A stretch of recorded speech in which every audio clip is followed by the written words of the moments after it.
Hi, so I'm Elizabeth, and the country I chose was Morocco. So here's a map of Morocco. It's located in North Africa on the Mediterranean Sea. It's considered an important area for trade for Mediterranean countries because of its access to the Atlantic Ocean. And then it's also important as a migratory route for people trying to enter Europe from northern and sub-Saharan Africa. So there are two basic areas in Morocco, the urban areas or the rural areas. The top picture that I have right here is just a photo of Casablanca. This is the most populated city in Morocco. And then this bottom picture right here is just a typical small tribal village that's in one of the rural areas. So a quick background of Morocco. It's a post-colonial type of monarchy. In the 20th century, France became its protectorate. It was trying to stop the spread of the Spanish influence in Morocco. And it was colonized by the French until 1956, when monarchy reestablished power under King Mohammed V. There is an elected parliament loosely based off of the UK two-house system, but the monarchy pretty much holds all the power still. And then the current king of Morocco, his Mohammed V's grandson, Mohammed VI, is slowly modernizing the country. Basically, he's just slowly allowing more Western thoughts and customs to enter into Morocco. There's 34 million people that live there. 40% live in rural areas and 60% live in the cities. 99% of Morocco are of indigenous North African ancestry. It's a tribal group of people called the Berbers. They've been living there for 5,000 years is about when they settled. The remaining 1% of the people living in Morocco are a mix of immigrants, with about 86,000 French nationals still living there. The religion in Morocco is 99% Arabic by practice and culture. Islamic by practice and culture, with the remaining 1% a mix of other religions. But many of these people hide their religion practices because they fear persecution from the government.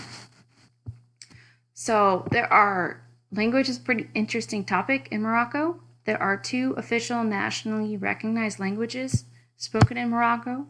The first is Standard Arabic, and 90% of the population can speak. And the other is Berber, which is 40% of the population speaks this language, but mostly, again, in the rural areas where the Berber people tend to be more of. And then the language used by the government of Morocco is French, and then all official documentation for policy, some education is all in French. Speaking of education, public education in Morocco is universal and mandatory for all primary school children. There are public secondary and higher education schools, but they are fee-based, and this kind of results in less attendance and retention of those students. Unfortunately, Morocco does have a high illiteracy rate compared to other westernized countries, especially in rural areas and for women and for the elderly, but the rate is improving. And then just one other thing about the Moroccan education system is the private education, which is considered for elitists, and it's growing. And it also increases the disparity between the high and low socioeconomic status of people that attend the elite or public schools. The official languages that are spoken in schools of Morocco are standardized Arabic and French. So the first idea I really want to talk about is linguistic capital. The result from Morocco's colonization by the French and the monarchy's desire to want a place in an increasingly globalized world for Morocco has kind of created this linguistic capital society structure. And the three languages that it's based on are Arabic, Berber, and French. So I want to talk about Arabic first. Morocco was Islamicized or Arabicized around 700 AD during the spread of Islam. 99% of the population speaks Moroccan Arabic, which is a dialect of Standard Arabic. one of those national languages. Standard Arabic is what is taught in all Moroccan schools, public and private. And then secondary and higher education schools, Standard Arabic is only taught for the arts, humanities, some of the soft sciences will speak Standard Arabic. So Berber is another language. Again, it's used by those indigenous tribes of North Africa and mostly only used in rural areas. It is not officially taught in any of the Moroccan schools. And even my interviewee that I used for this, that I spoke to about this project, she said only really poor people will speak it because they don't know any of the other languages. It's really not a good language to speak. But in 2016, 300 schools in rural areas instituted a policy to start speaking some subjects in Berber, and it has met with some success using that mother tongue education. So the last language I want to talk about is French. It's the official language used for government and educational purposes. It's the language of all court and public administration documents, higher education, and then it's the only language that mathematics and any of the hard sciences like biology and chemistry, all of those are only taught in French. Only 33% of the Moroccan population speaks it. And it's kind of bad because mastery of French kind of leads to better life successes within this country. The language that you speak in Morocco really determines your later success. And this linguistic capital that was instituted by the French French colonials, but it still continues under the current monarchy, is kind of seen as a way to open more doors for the Moroccan people. So next thing I want to talk about is education. I want to talk about how these linguistic capital policies came about and enforced, and it is through the education system in Morocco. So historically, the education system of Morocco before French colonialism was based off of an oral tradition. And then most of the population learned the Quran through listening to their elders, and that's how they shared knowledge. There were a few kind of westernized schools, but not too many. However, pretty cool, Morocco does have the oldest university. It's still running in the capital city, Fez, and it was opened in 859 AD. It's westernized university now, but it was traditionally Arabic before.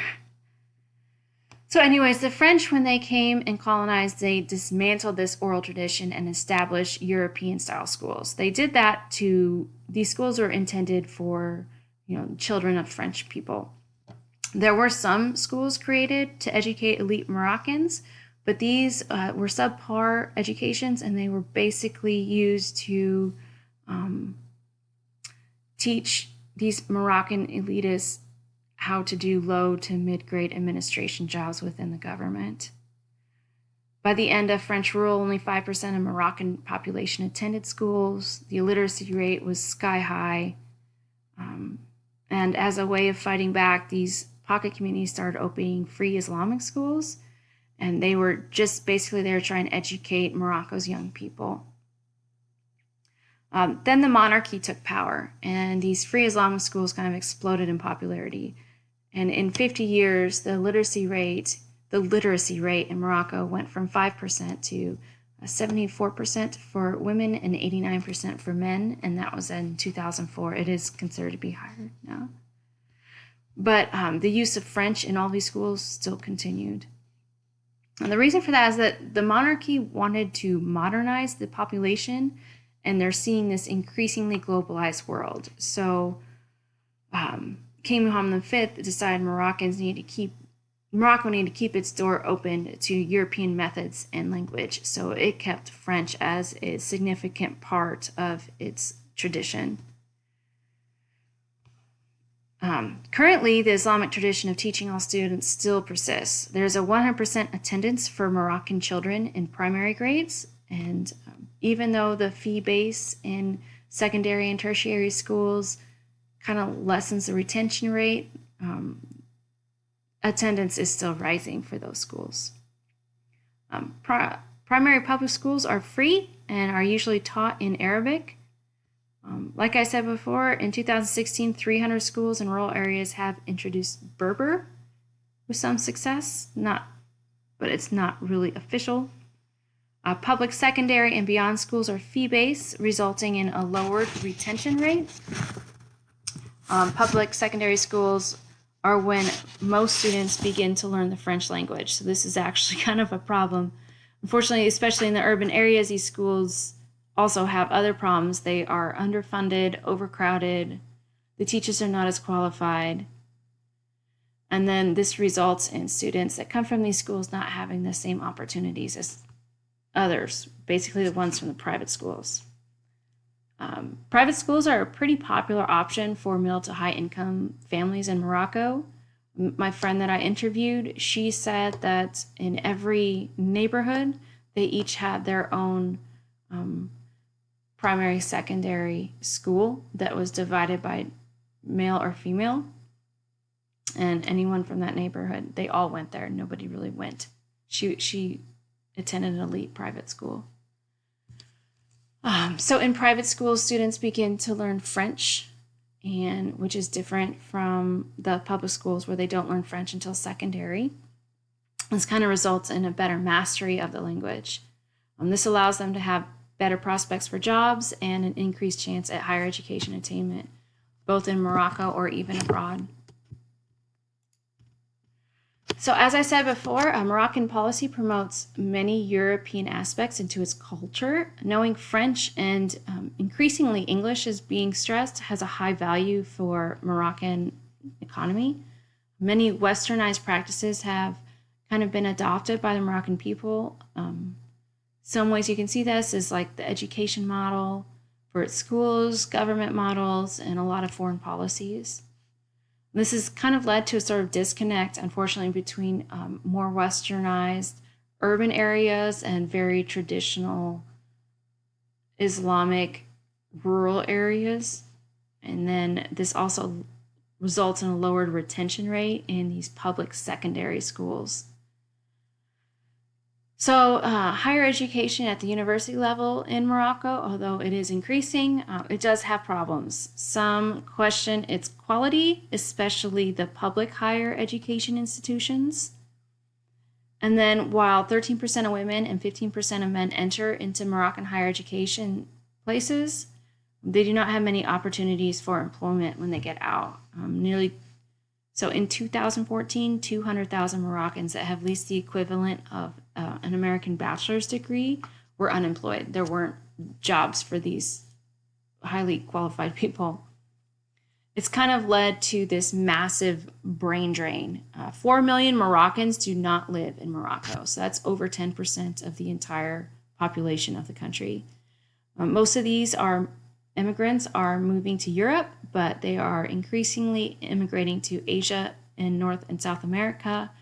And the person that I interviewed, she stated that Russia was a very, very popular choice, especially if you had already been to college.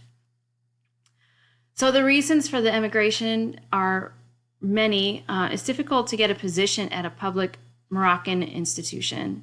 So, and there's no funding for most private universities.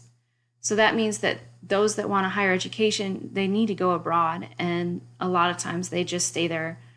There's also a lot of much higher incomes abroad for people that are educated. The minimum wage in Morocco is about $180 a month in US dollars.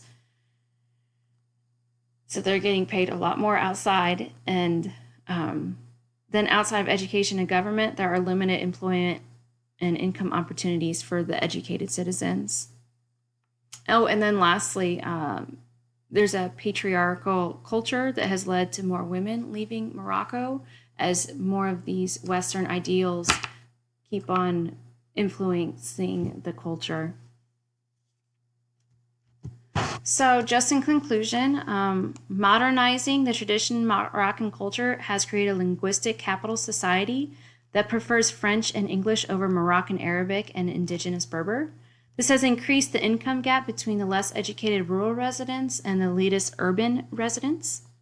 Promotion of universal education has increased literacy rates, but differences in quality between public and private sector has also created a big difference